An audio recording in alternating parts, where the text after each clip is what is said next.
James Tavernier's wonder strike caps off a beautiful weekend as Rangers defeated the Sheep 1-0. But Glasgow is blue, while Celtic are feeling blue. Rangers are painting the city blue with the Viaplay Cup. It was a 1-0 win for the Jers. They win the first domestic trophy of the season, beating Aberdeen. It wasn't a comfortable win, but it's a win nonetheless, and I think the better team definitely deserved it. Not really a cup final that we're going to remember, not a cup final that I think you could make a 10-15 minute highlight package video from, but a win is a win, and it was that man, as he always is, Captain Tavernier, stepping up and getting Rangers over the line. Whether he has been hailed as the best Rangers player or whether he's been criticised, he's always there or thereabouts. He never has a quiet game. He's either the hero or he's either the guy being slaughtered. But today he was definitely the hero. He had a solid game, and when he took his he got a chance in the second half and he took it. Put it past Roos. Could the keeper have done better? Possibly, but it doesn't matter. James Tavernier wins the only trophy that he's never won at Rangers, and he now completes his own little hat trick with the League, Scottish Cup and League Cup. Yep, I never expected a classic game. I think most of us thought it'd be a close one. It was a close one, but I think the second half Rangers did dominate to a degree of chances. Aberdeen had a few, and I felt even when Rangers scored, Aberdeen they didn't really push until the last 6 minutes, where Rangers just seemed to boot every ball back to Aberdeen. I expect a bit more for Aberdeen. I would have liked to have seen, not me personally, but I think we could have maybe brought on Duke a bit sooner. I think Aberdeen, if we give them credit, they committed bodies forward towards the end. They did, but even then they didn't really create anything. No. I'm not going to say they didn't go for it, because I think they did. I think they put bodies forward. I think they left themselves open at the back, but Aberdeen just couldn't really create anything. They had no clear-cut chances, and even though they were leaving themselves open at the back, Rangers failed to capitalise on that. Anytime Rangers managed to win the ball in their final third, instead of trying to counter-attack, instead of trying to go at Aberdeen, with Aberdeen not having much left at the back, Rangers would just punt the ball forward and give Aberdeen possession of the game. It was a weird ending to the 10 minutes of the match when we got to about the 80 minute mark. It was a weird game. Aberdeen would just commit bodies forward, they'd get the ball forward, Rangers would win the ball back, punt it long, give Aberdeen the ball again, and it kind of just played out like that until the end of the game. Now, there was an incident towards the end that resulted in a few yellow cards. Michael Stewart was desperate for a penalty.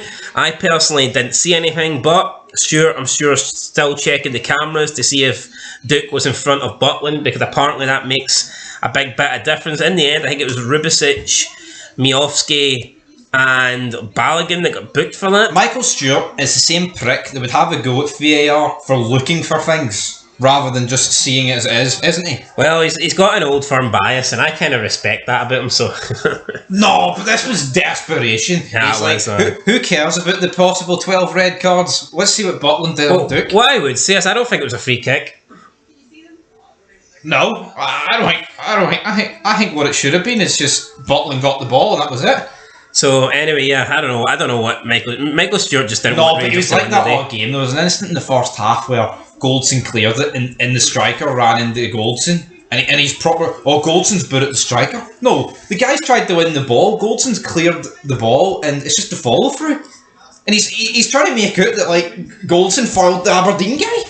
Yeah, if you compared Michael Stewart with Chris Sutton, you'd think Chris Sutton loves Rangers. No, you would. Michael Stewart is probably the most biased, I'd say one of the most, probably the biased pundit there is. What did the old firm do to him? I don't know, probably didn't sign him. Maybe that's why he fucking hates them both. But yeah, first half, quiet, not a lot happened. 0-0 at the break. I felt the first half, 0-0, half time, either team could have went on to win it. There was nothing really happening in the first half. It was a case of not losing in the first half rather than winning. And then second half, Rangers they seemed to dominate the game more possession, more of the ball. This game's massive for Rangers, don't get me wrong, but this is Aberdeen's biggest game in how long? Yeah, it's a cup final, but you factor in the fact that it's against Rangers. I don't think you get a bigger game than this for Aberdeen. No. Unless it was a Scottish Cup final, maybe. But, you know, this is about as big as it gets for Aberdeen, and it was disappointing. They just didn't really show up. The goal, Rangers were claiming for a penalty. Rightfully, the penalty was not given. So they continue on. I believe they got the corner kick, then it's just whipped in, and Tab's at the back post, unmarked. He volleys it, and it goes in. And I mean, looking at the replay, it's a decent volley for Tab. It's a good shot, no doubt about it. I think Kyler Russo should have probably saved it, because he made a couple of good saves. He had a couple of free kicks that he saved earlier before this. And I think if he looks at that back, he'll probably be disappointed that he didn't stop this. Yeah. Initially, I thought there was a deflection off Rubicic, but I don't think there was in the end. Even if there was a slight nick off him, he should have done better for me, but I don't care. I'm glad he didn't do a good save. So that was that. Rangers then had the 1-0 lead. The longer it went, then Aberdeen started trying to get in to the Rangers half, tried to create chances. Not much happened. There was two Duke incidents, one in the box with him and Tavernier. There was a shirt pull, wasn't given, is what it is. And then there was another shirt pull like about 30 seconds later, and that wasn't given either. He went down, and I mean, at this point, Duke's not happy. Duke's getting up, he's raging. He's got a reputation for diving. Does that reputation go against him in circumstances like this? It probably does. Michael Stewart was pissed off. He thought there should have been... He thought potentially it was 2 fouls, whereas Alan Hutton was like there was nothing in them both. But Michael Stewart basically bullied Alan Hutton into admitting that it wasn't dives because the shirt was being pulled. Well, it's not a dive. It's not a dive, Alan. No, I'm sorry. The one they did give outside the box, he is getting pulled, but then Tav lets go, and it's about a good second and a half later, he flings him both arms. Well, that was the same as the other two, so my point is, like, if you give that, then why are the other two not given? Well, I don't think any of them should have been given that. I just think, but reputation does mean a lot to me. I think it does. I mean, you look at what Morelos happened to him.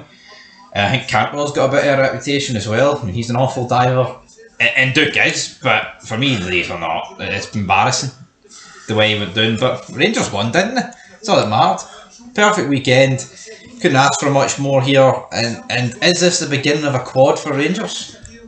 Could maybe be more titles than one, but I don't think we're going to see a quad. Aberdeen failed to get a shot on target, so it's not like we're glossing over all the Aberdeen chances. They literally didn't have any. So I mean, yeah, they threw balls into the box, but nothing happened. Like, all we heard was, Aberdeen on the counter, but there was never really an instant over the top where they did it so well though against Frankfurt, and that's their whole gimmick, to be honest. Yeah, I mean, how good their strikers are. Miofsky, Duke, Sokler, between them, not one of them to get a shot on target. Very disappointing. Is what it is. Look, Rangers win 1-0. They are the first champions of the season.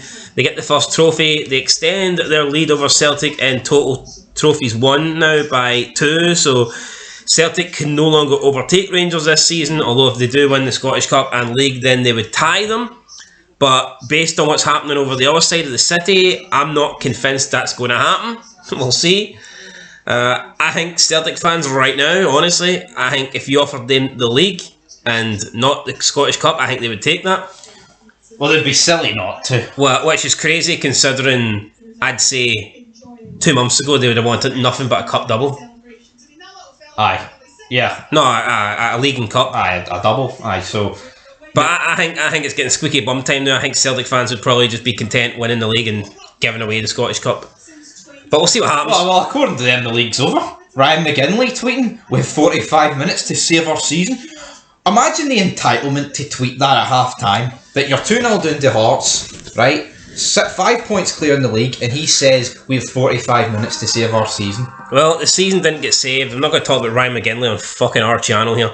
So it is what it is. Rangers win, Aberdeen lose. Fair enough. Aberdeen, I think they'll be regretting this. I think they'll look at this going, we should have done better. And they probably should have, because Aberdeen, they're not going to get to cup finals all the time, I'm not saying it's rare. I think they should. I think Aberdeen should be getting to more cup finals. I think Aberdeen should be looking to... I think a club's the size of Aberdeen should be looking to get to a cup final. Every 2 seasons? I'd say so, yeah. But that hasn't been the case. If you look at Aberdeen, it's more like maybe every 4 seasons, or sometimes even longer than that. Yeah. But for this group of players, I think this is one of the best assembled sides that Aberdeen have, and this might... I'm not saying it's going to be their last chance, but we might never see this Aberdeen side again. We might never see Miofsky playing in another cup final for Aberdeen. So this is, for me, big chance gone. But we'll find out, guys, what happens next time. Focus now back on the league. And then Scottish Cup, I believe, will start in January. And that's when the big boys come in. I think we're already in round 2 right now. So, yeah, we'll see round 3, round 4. Late January. So that's it. Catch you in the next one, guys. The Rangers win. First domestic trophy of the season. Again, it was that man, James Tavernier. He is always there. And he was there again today. And Rangers deserved it. So it is what it is. But it wasn't a great game of football. And I think this might be the end of Barry Robson. I mean, yeah. He looked great faced at the end. Beetroot, he got a yellow and there was tears trickling down his face. That wasn't rain. No, it wasn't rain. It was pain. It was pain. No rain. It was Spain without the S. Aye, till next time. Peace.